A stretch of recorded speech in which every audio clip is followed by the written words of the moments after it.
መኃልየ መኃልይ ዘሰሎሞን ምዕራፍ 7 አንቺ ሱላማጢስ ሆይ ተመለሽ ተመለሽ እናይሽ ዘንድ ተመለሽ ተመለሽ በሱላማጢስ ምን ታያላችሁ? እርስዋ እንደ መሃናይም ዘፈን ናት። አንቺ የመኰንን ልጅ ሆይ እግሮችሽ በጫማ ውስጥ እንዴት ውቦች ናቸው! ዳሌዎችሽስ በአንጥረኛ እጅ እንደ ተሠሩ እንደ ዕንቍዎች ይመስላሉ።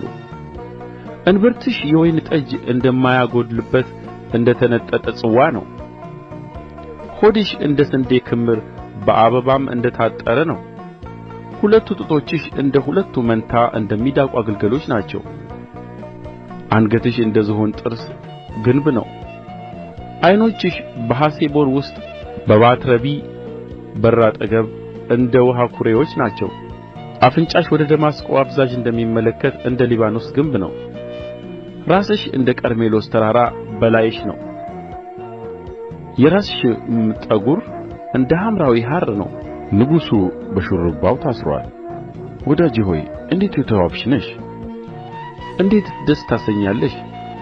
ይህ ቁመትሽ የዘንባባ ዛፍ ይመስላል፣ ጡቶችሽም የወይን ዘለላ ይመስላሉ። ወደ ዘንባባው ዛፍ እወጣለሁ፣ ዛፎችዋንም እይዛለሁ አልሁ። ጡቶችሽ እንደ ወይን ዘለላ፣ የአፍንጫሽም ሽቱ እንደ እንኮይ ናቸው።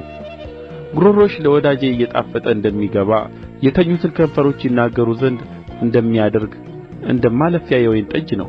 እኔ የውዴ ነኝ፣ የእርሱ ምኞት ወደ እኔ ነው። ውዴ ሆይ ና ወደ መስክ እንውጣ፣ በመንደሮችም እንደር። ወደ ወይኑ ቦታ ማልደን እንሂድ። ወይኑ አብቦ አበባውም ፍሬ አንዠርግጎ ሮማኑም አፍርቶ እንደሆነ እንይ። በዚያ ውዴን እሰጥሃለሁ። ትርንጎዎች መዓዛን ሰጡ፣ መልካሞች ፍሬዎች ሁሉ አሮጌው ከአዲሱ ጋር በደጃችን አሉ። ውዴ ሆይ ሁሉን ለአንተ ጠበቅሁልህ።